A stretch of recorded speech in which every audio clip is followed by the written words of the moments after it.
ஆண்டவருடைய ஆவி என்மேல் உள்ளது, ஏனெனில் அவர் எனக்கு அருள் பொழிவு செய்துள்ளார். ஏழைகளுக்கு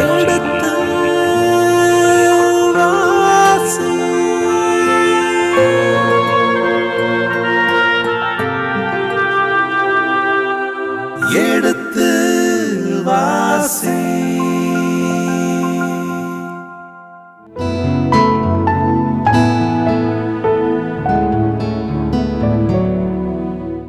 இனி இதயங்களே எடுத்து வாசி நிகழ்ச்சியில் சாமுவேலின் முதல் புத்தகத்துடனான விவிலிய விளக்கங்களுக்கு செவிமடுத்துக் கொண்டிருக்கின்றோம்.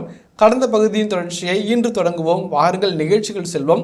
உங்கள் சார்பாக தந்தை அவர்களுக்கு வணக்கம் சொல்லி நிகழ்ச்சியை தொடங்குவோம். வணக்கம் தந்தை அவர்களே.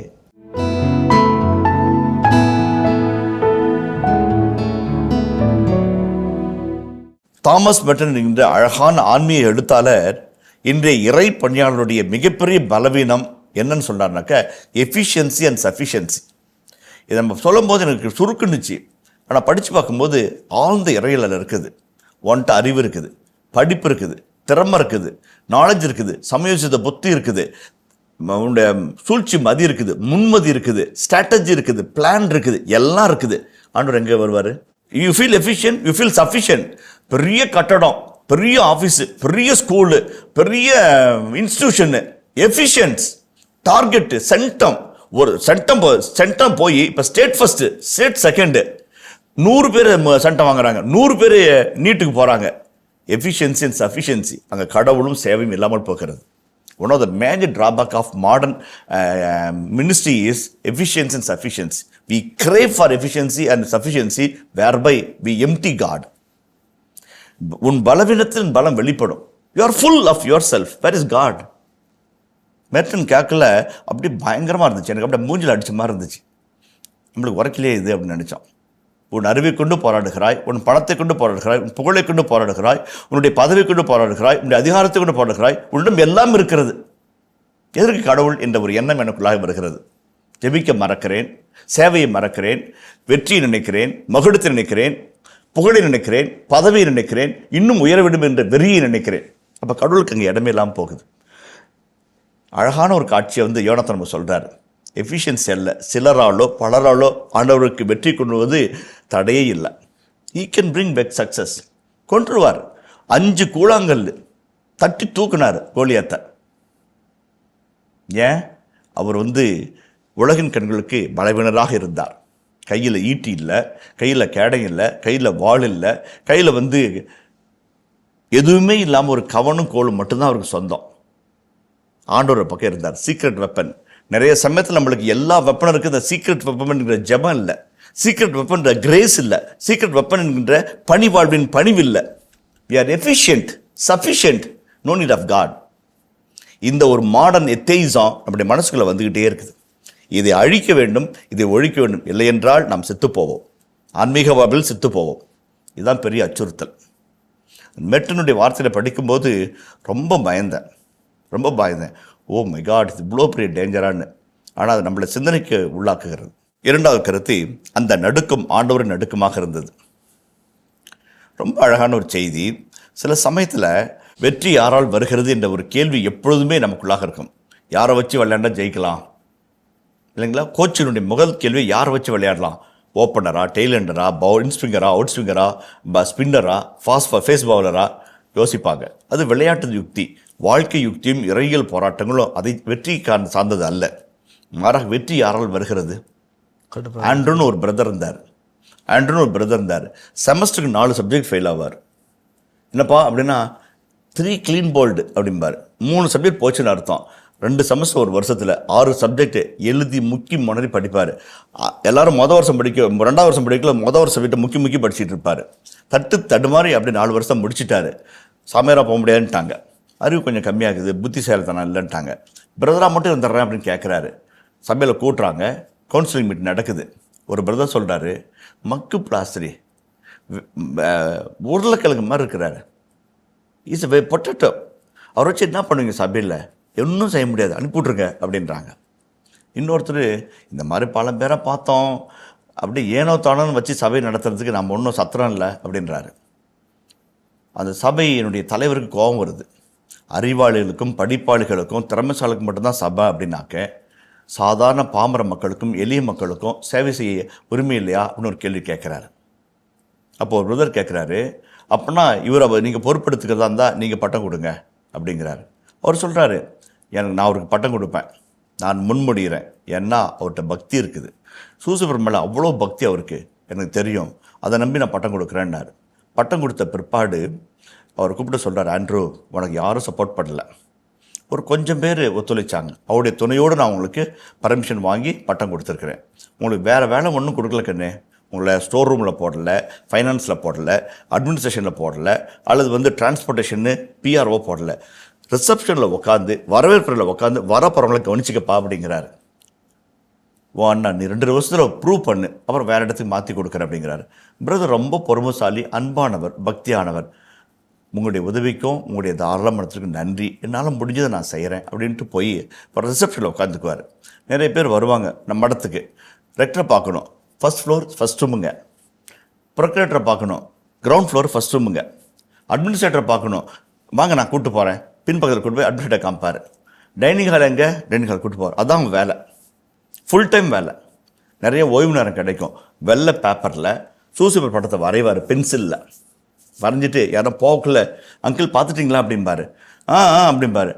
இங்கே ஒரு படம் வரைஞ்சிக்கிறேன் பென்சிலில் அப்படின்னு கொடுப்பாரு. கடலை கொடுத்தா யாரும் வாங்க மாட்டான், வெள்ளை பேப்பரில் பென்சிலில் வரைஞ்சி யாரும் வாங்குவா? அப்படிம்பாரு. பிரதர் சொல்லுவார், பின்னாடி நானே ஒரு ஜெபம் எழுதிக்கிறேன், உங்களுக்கு மனசுக்கு தோணுனா ஜெபிங்க அப்படிம்பாரு. வாங்கி போடாங்க. சில பேர் குப்பையில் போட்டாங்க, சில பேர் வீதியில் போட்டாங்க, 1-2 பேர் சட்டையில் போட்டுக்கிட்டாங்க. இந்த சட்டையில் போட்டு ஜெபிச்சவங்களுக்கு கடவுள் கிருபை செஞ்சார். வீல் சேரில் இருக்கிறவங்க, பக்கவாதம் வந்தவங்க, முடக்குவாதம் வந்தவங்க, ஸ்ட்ரக்சரில் இருந்தவங்க, க்ரச்சஸ் வச்சுருந்தவங்க, வாக்கிங் ஸ்டிக் வச்சு நடந்தவங்க அப்படியே டக்குன்னு சௌக்கியமானாங்க. இப்போ சபைக்கு திபுன்னு கூட்டம் வருது. யாரை பார்க்க வரீங்க? ஆண்ட்ரூ பிரதரை பார்க்க வரோம். என்ன விஷயம்? அந்த பிரதருக்கு ஒரு ஜெபம் எழுதினாருங்க, அந்த ஜெபத்தை ஜெபித்தோம், 18 வருஷம் படுத்திருந்தேன் போல நடக்குதுங்க அப்படிங்கிறாங்க. சபைக்காரங்க யோசிக்கிறாங்க.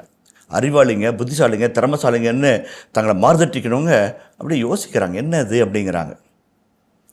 கடவுள் கிருபை செஞ்சார். பெரிய புதுமைகள் நிகழ்ந்தது. அந்த நகரம் முழுதும் பெயர் பரவியது.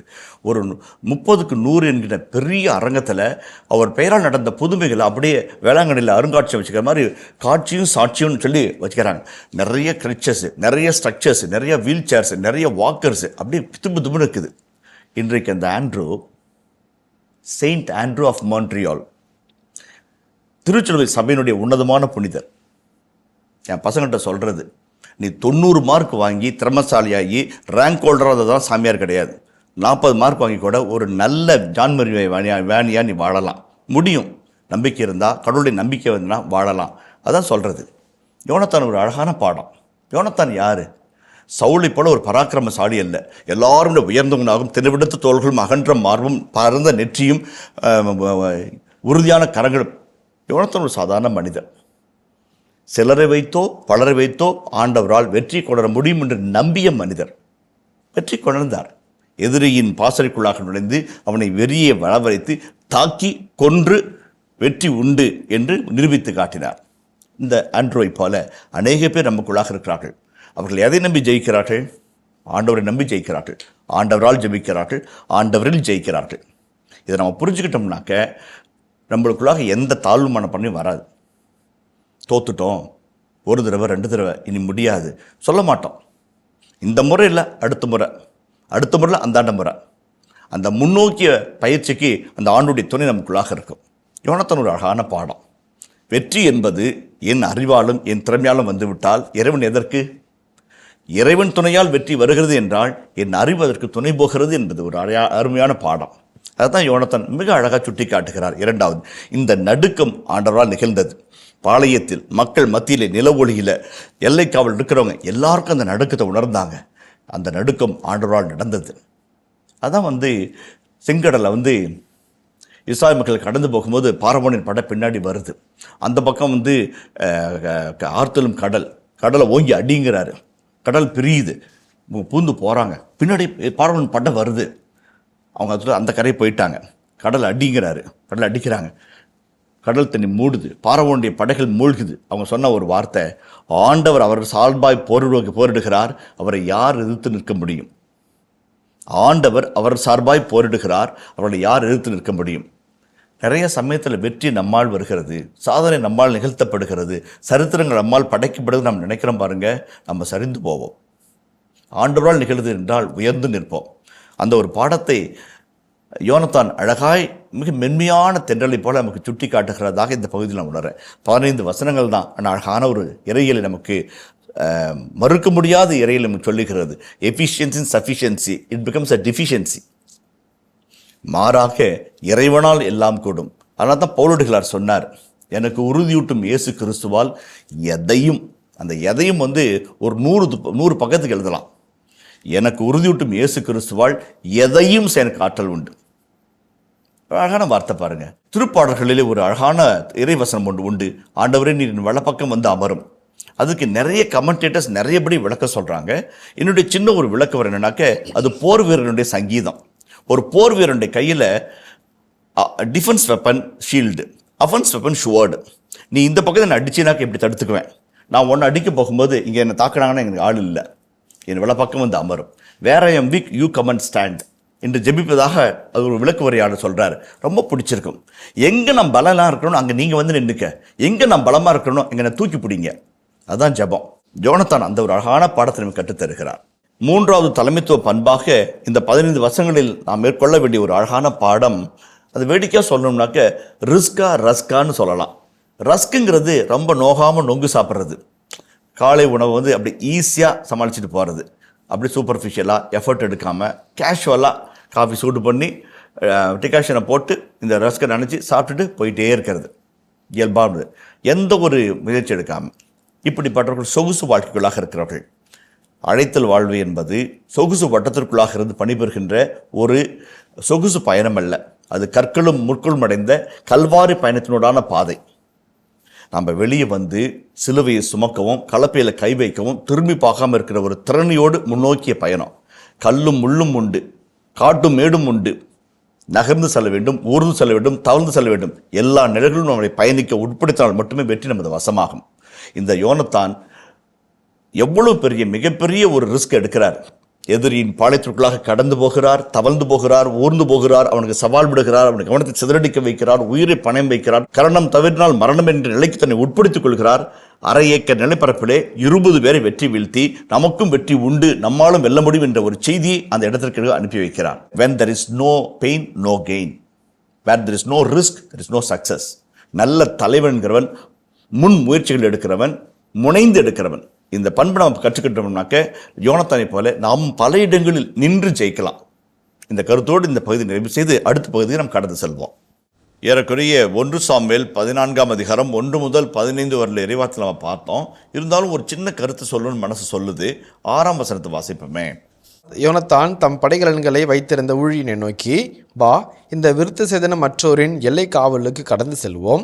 ஒருவேளை ஆண்டவர் நம் சார்பாக செயல்படுவார். ஏனெனில் சிலரை கொண்டோ பலரை கொண்டோ மீட்பளிப்பதில் ஆண்டவருக்கு தடையில்லை என்றார். இந்த 6ஆம் வசனத்தினுடைய 2 கருத்துக்கள் நான் என்ன சொன்னேன், அந்த ஒரு கருத்து கொஞ்சம் மீண்டும் விரிவுபடுத்த ஆசைப்படுகிறேன். அதாவது விருத்த சேதனம் அற்றோரின் என்ற வார்த்தையை பயன்படுத்துகிறாரு. இந்த வார்த்தையை தாவீதும் பிலிஸ்தீன் ஆகிய கோலியாத்துக்கு எதிராக பயன்படுத்தினார் என்று நான் சொன்னேன். அப்போ ஆசோடைய மனதில் யோனத்தான் ஒரு பக்கமும் இடையனாகிய சிறுவனாகிய தாவீது ஒரு பக்கம் இருப்பதை நம் முன்பாக நாம் கொண்டு வந்தோம். அதோட இன்னொரு வார்த்தை என்னன்னாக்க, இந்த விருத்த சேதனம் அற்றோர் என்பதற்கு எபிரேய மொழியில் அரல், AREL, அரல் என்று ஒரு எபிரேய சொல் இருக்கிறது. அதற்கு தூய்மையாக்கப்படாத அல்லது வலிமை இல்லாத, யூஸ்லெஸ்ஸாக, அல்லது ஆண்மைத்தனமற்ற என்றெல்லாம் பல பொருட்களை சொல்லலாம். யாராவது ஒருத்தர் திட்டணும்னு அந்த வார்த்தையை பயன்படுத்தலாம். இப்ரேய மக்கள் பயன்படுத்துவாங்க. 2வது இறையியல் பிரகாரம் பார்த்தோம் அப்படின்னம்னாக்க, விருத்த சேதனம் என்பது நம் யூத மக்களை உடன்படிக்கையின் பங்காளிகளாக மாற்றுகிறது. எரேமியா புத்தகத்தில் இதே வார்த்தையை பயன்படுத்துவார். சர்க்கம்சிஷன் ஆஃப் ஹார்ட், இதயத்தின் விருத்த சேதனத்தை பற்றி எரேமியா பேசுவார். உடலின் உறுப்புகளை சிதைத்துக் கொள்வது என்று பவுலடிகளார் சொல்லுவார். எதுவாக இருந்தாலும் இந்த விருத்த சேதனம் என்பது இறையில் ஆழமிக்க சொல். ஒரு மனிதரை சமூக பார்வையில் பார்க்கும்போது உடன்படிக்கையின் பங்காளியாக, இஸ்ராயல் குலத்தின் பன்னுவரில் ஒருவராக, யூத சமூகத்தின் தலைமகனாக உயர்த்தி காட்டுகிறது, அடையாளப்படுத்தி காட்டுகிறது. 2வது விருத்த சேதனம் அற்றோர் என்பவர்கள் கடவுளால் தேர்ந்தெடுக்கப்படாத மக்கள், கடவுளின் அன்புக்கு பாத்திரமில்லாத மக்கள், கடவுளுடைய சிறப்பான சலுகைக்கு உட்படாத மக்கள் என்று ஒரு பொருளும் தருகிறது. அதான் வந்து இதனுடைய முக்கியமான கருத்து. அதில் வந்து இங்கே இந்த இடத்துல வந்து ஹா ஹரலிம் என்று பன்மை சொல் இருக்கிறது. ஹரலிம் என்றால் விருத்தசேதனம் செய்யப்படாதோரின் புழுமை ஆண்பால் பன்மையில் இந்த வார்த்தை சொல்லப்பட்டிருக்கிறது. யோனத்தான் விருத்தசேதனம் அற்றோரின் என்ற வார்த்தையை பயன்படுத்தும் போது அதற்கான எபிரேய சொல் ஹரலிம் என்று சொல்வார்கள். ஆண்பால் பன்மை தொகையில் அது வருகிறது. அரல் என்கின்ற அந்த ஒருமை ஆண்பாலுக்கு நுனித்தோல் நீக்கப்படாத மனிதர் என்று அர்த்தமாகும் பொருள் அளவிலே. அதே இறையியல் அளவிலே பார்க்கின்ற பொழுது உடன்படிக்கையின் பங்காளியாய் மாற்றக்கூடிய ஒரு உன்னதமான காரியம் இருக்கிறது என்று சொன்னால் அது விருத்த சேதனம் மட்டும்தான். சமூக அளவில் பார்க்கும்போது ஒரு குழந்தை விருத்த சேதனம் செய்யப்பட்ட பொழுதுதான் அது யூத குடிமகனாக, யூத சகோதரனாக, யூத குடிமக்களில் ஒருவராக அங்கீகரிக்கப்படுகிறார். மிக முக்கியமான ஒன்று. சமூக அந்தஸ்து, இறைமக்கள் கூட்டத்தின் குழாமில் இறைவனின் சிறப்பு சலுகை, உடன்படிக்கையின் பங்காளிகள், இது எல்லாம் அந்த காரணம் செய்கிறது. ஆகவே தான் இன்றைக்கு கூட யாரையாவது திட்ட வேண்டும் என்றால் அரல் என்று சொன்னவென்றால் அதற்கு ஈடாக தமிழில் சொல்ல வேண்டும் என்று சொன்னால் ஒரு பலமற்ற, ஆண்மையற்ற என்றெல்லாம் பொருள் கொள்ளலாம். இனப்ட், இன்எஃபிஷியன்ட் என்றெல்லாம் இந்த வார்த்தைக்கு ஆங்கிலத்தில் மொழிபெயர்ப்பு செய்கிறார்கள். அவ்வளவு கடுமையான வார்த்தை, ஒரு மனதை தாக்குகிற, புண்படுத்துகிற வார்த்தையாக கூட அது இருக்கிறது. தீய சொல்லி கூட சொல்லலாம். அப்படிப்பட்ட வார்த்தையை பயன்படுத்துகிறார். அதை சொல்லி நான் ஆண்டவரின் உடன்படிக்கையின் பங்காளியாக இருப்பதனால் எதிரின் எல்லையை நான் கடந்து போவேன், ஆண்டவரனை காப்பார். அவங்களுக்கு அந்த பாதுகாப்பு இல்லை என்று ஒரு சிறப்பு சலுகை தெரிகிற வார்த்தையாக யோனத்தான் பயன்படுத்துகிறார். இரண்டாவது பாருங்களேன், தொடக்க நூல் 17ஆம் அதிகாரம் 10 முதல் 14 வரை வார்த்தைகளை வாசிப்போம். நீங்கள் கடைபிடிக்குமாறு உங்களோடு உனக்கு பின் வரும் உன் வழிமறையினரோடும் நான் செய்து கொள்ளும் உடன்படிக்கை இதுவே. உங்களுள் ஒவ்வொரு ஆணும் விருத்த சேதனம் செய்து கொள்ள வேண்டும். உங்கள் உடலில் விருத்த சேதனம் செய்து கொள்ள வேண்டும். இதுவே உங்களுக்கும் எனக்கும் இடையே உள்ள உடன்படிக்கையின் அடையாளம். தலைமுறையாக 8 நாள் ஆன உங்கள் ஆண் குழந்தை ஒவ்வொன்றுக்கும் நீங்கள் விருத்த சேதனம் செய்ய வேண்டும். அக்குழந்தை வீட்டில் பிறந்திருந்தாலும் உன் வழிமரபை சாராமல் வேற்றினத்தாரிடமிருந்து விலைக்கு வாங்கப்பட்டிருந்தாலும் அப்படியே செய்ய வேண்டும். உன் வீட்டில் பிறந்த குழந்தைக்கும் விலைக்கு வாங்கியதற்கும் கண்டிப்பாக விருத்த சேதனம் செய்ய வேண்டும். இவ்வாறு என் உடன்படிக்கை உன் உடலில் என்றுமுள்ள உடன்படிக்கையாக இருக்கும். பாருங்க, அந்த உடன்படிக்கை, யூதர் குழாம், சகோதர பண்பு, உறுப்பினர் மாறுதல், எல்லா கருத்தும் அந்த தொடக்க நூல் 17 10 முதல் 14 வார்த்தைகள் அடங்கி வருகிறது. உடன்படிக்கை உயர்த்தி பிடிக்கிற அதனுடைய உண்மையான அர்த்தத்தை விளக்கி சொல்கிற அருமையான வரிகள் அவைகள். அதே போல் பவுலடிகளார் கூட சொல்லுவார், இந்த முதலில் உடன்படிக்கையை பற்றியும் இறைவனின் மீட்பை பற்றியும் உங்களிடம் தான் பேச வந்தது. விருத்த சேதத்தினால் இறைவனுக்கு சொந்தமான மக்களாக மாறினீர்கள் என்று சொல்கிறவர், நீங்கள் வேண்டாம் என்று சொன்னதனால் புற இனத்தருடன் நாங்கள் போகிறோம். யார் இந்த புற இனத்தார்? கோயிம் என்ற எபிரேய சொல்லை பயன்படுத்துகிறார்கள். வேற்று நாட்டினர், அண்டை நாட்டினர், அயல் நாட்டினர், வேற்று நாட்டினர், மாற்று நாட்டினர் என்றெல்லாம் மொழிபெயர்க்கிறார்கள். யார் அவர்கள்? விருத்த சேதனம் செய்யப்படாத மக்கள். எபிரேய மொழியில் வந்து ஆம் என்றால் மக்கள். இந்த ஆம் என்ற வார்த்தையை YAM ஆம் என்று சொல்வார்கள். அந்த ஆம் என்ற வார்த்தையை யூத மக்களுக்கு மட்டும்தான் பயன்படுத்துவாங்க. இதே பிற இனத்தாருக்கு நம்ம தமிழ் மொழிபெயர்க்கிறோம், மக்கள்னு தான் எபிரேய மொழியில் இருக்கும். அந்த மக்களுக்கு போகும்போது கோயிம்னு பயன்படுத்துவாங்க. இந்த 2 வார்த்தையிலே வச்சு யாரை சொல்கிறாங்கன்னு நம்ம கண்டுபிடிச்சிக்கலாம். தம் மக்களிடம் சொன்னது ஆம், வேற்று மக்களிடம் சொன்னது கோயிம். அந்த வார்த்தையில் யாரை பார்த்து சொல்கிறாங்கன்னு. அதேமாதிரி குருவை பற்றி சொல்லும்போது உண்மையான ஆண்டவரின் குருவாக இருந்தால் கொஹன்னு சொல்லுவாங்க. அதே ஒரு போலி குருவை சொல்வதற்கு அந்த வேறு வார்த்தை பயன்படுத்துவாங்க, கொஹன்ற வார்த்தை பயன்படுத்த மாட்டாங்க. அதுலேருந்தே படிக்கிறவர் இந்த போலி குருவை பற்றி பேசுகிறாங்க, மோசடி கும்பலை பற்றி பேசுகிறாங்க அப்படின்னு புரிஞ்சுக்கலாம். யூத இலக்கியத்தினுடைய அந்த மொழியினுடைய நயம், அது அழகான ஒரு நயம். அதான் வந்தது. அது வந்து கோயிம், வேற்று நாட்டு மக்கள், தன் சொந்த மக்கள். விருத்த சேதனம் செய்யப்படாத மக்கள் கோயிம், விருத்த சேதனம் செய்யப்பட்ட மக்கள் ஆம். அந்த ஹரலிம் என்கிறது அந்த ஆமை குறித்து காட்டுகிறதாக அமைகிறது. இது முதல் கருத்து, அழகான கருத்தாக இருக்கிறது. இரண்டாவது, இது எதுக்கு சொல்ல வரேன்னா, யோனத்தான் அவ்வளோ அழகாய் நம்புகிறார்.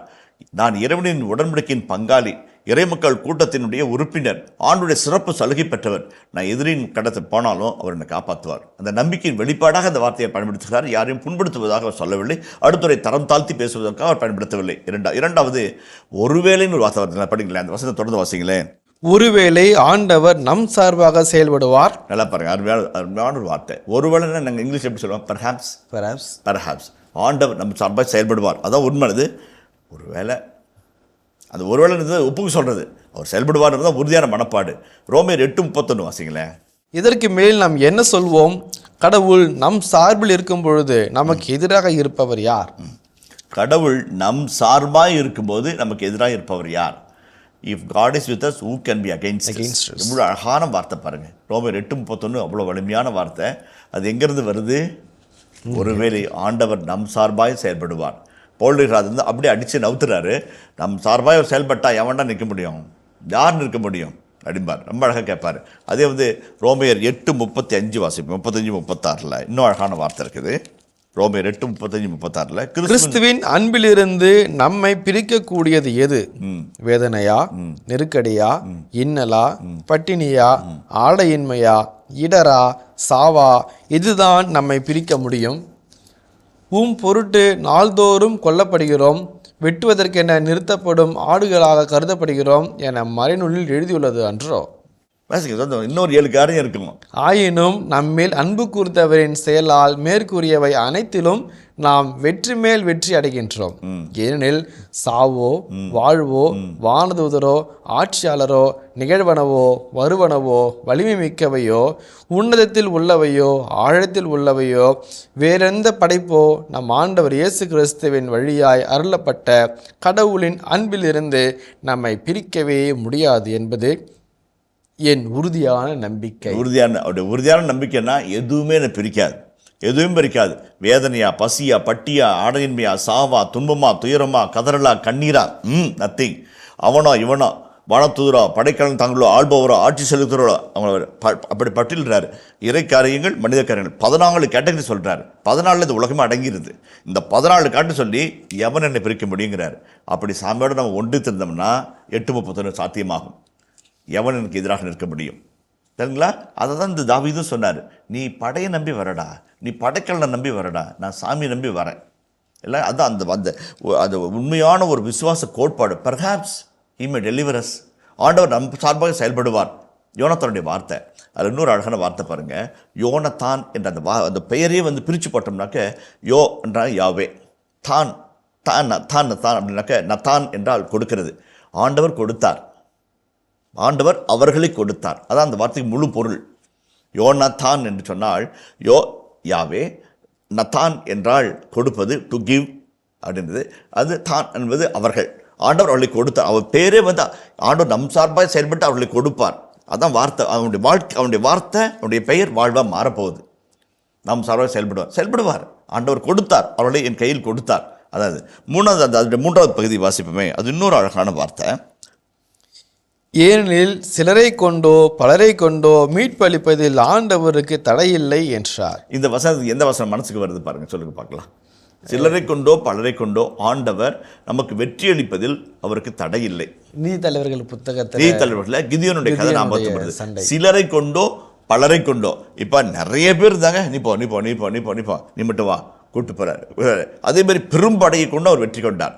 ஆகவே அதனால் வந்து கத்தியின்றி யுத்தமின்றி துதியினாடு எரிக்கமைகளை வீழ்த்தியவர், ஆண்டவரை நோக்கி கூவி அடித்ததினால் செங்கடலை கிழித்து போட்டவர், ஆண்டவருடைய வார்த்தைகளை நம்பியதனால் ராகாபினால் நாட்டுக்குள்ளாய் நுழைய செய்தவர் நமக்காக செயல்படுவார். சிலரை வச்சோ பெரிய பலரை வச்சோ ஆண்டவர் செயல்படுவது தடையே இல்லை. அவருக்கு nobody can stop him. Nobody can stop him. அதான் அந்த வார்த்தை. ரொம்ப அழகான வார்த்தை. அந்த 6ஆம் வசனம் வந்து அவ்வளோ அழகான வசனம். 7ஆம் வசனத்தை வாசிப்போமே. அதோட நம்ம நிறைவு செய்ய வந்த பகுதியை 7ஆம் வசனத்தை வாசிப்போமே. அதற்கு அவர் தம் படைக்கலன்களை தாங்குவோன், மனம் போல் செய்யும், நீர் முதலில் செல்லும், மனதிற்கு ஏற்ப செய்யுமாறு நான் உம்மோடு இருக்கிறேன் என்று சொன்னான். அதில் வந்து ரொம்ப அழகான வார்த்தை. அதாவது மனம் போல் செய்யும், மனம் போல் செய்வதற்காக நான் உன்னோடு கூட இருக்கிறேன். அது என்னன்னாக்க, my heart and my soul is with you. My heart and soul is with you. ஏன்னா அவருடைய heart and soul is with God. அந்த முதல் 2 வசனத்தில் விருத்த செய்கிற மற்றார் எல்லைக்கு நம்ம போவோங்கிறாரு, ஆண்டு நம்ம காப்பாற்றுவாங்கிறாரு. அப்போ ஏன்னா அவருடைய மனமும் அவருடைய உள்ளமும் அவருடைய இதயமும் அவருடைய ஆன்மாவும் ஆண்டோடு இருக்கிறது. படைவனை சொல்கிறான், நீங்கள் மனம் விரும்புகிற செய்ய, ஏன்னா நீங்கள் ஆண்டு விரும்புவதை செய்கிறீங்க, என்னுடைய மனமும் என் ஆன்மாவும் முன்னோடு இருக்கும். இனிய இதயங்களே, எடுத்து வாசி நிகழ்ச்சியில் சாமுவேலின் முதல் புத்தகத்துடனான விவிலிய இறை வசனங்களுக்கு செவிமடுத்துக் கொண்டிருக்கின்றோம். இதன் தொடர்ச்சியை மீண்டும் அடுத்த பகுதியில் பார்ப்போம். அதுவரை இணைந்திருங்கள். இயேசுவுக்கே புகழ், இயேசுவுக்கே நன்றி, மரியே வாழ்க. போர் புரிகிறது அரசன் கிடையாது. போர்க்களத்தின் வியூகங்களை வகுப்பது அரசன் கிடையாது. போர்க்களத்தின் வெற்றியை நிர்ணயிப்பது அரசன் கிடையாது. அது ஆண்டவர். 100% தந்திரம் இருந்தால் போதும், 100% இன்ஃப்ளூயன்ஸ் இருந்தால் போதும், 100% கையூட்டு இருந்தால் போதும் நம்ம நினைக்கிறோம். அதுதான் சவுல். அந்த மனம் வருது பாருங்க, அப்பெல்லாம் சவுலாக மாறிட்டே இருக்கிறோம். நான் பார்த்துக்குவேன் போதும் அப்படின்னு நினைக்க பாருங்க. அப்போ இறைவன் வேணும்னு நினைக்க பாருங்க. யோனத்தானுக்கு சவுலுக்கிற ஒரே ஒரு காரியம் தான்.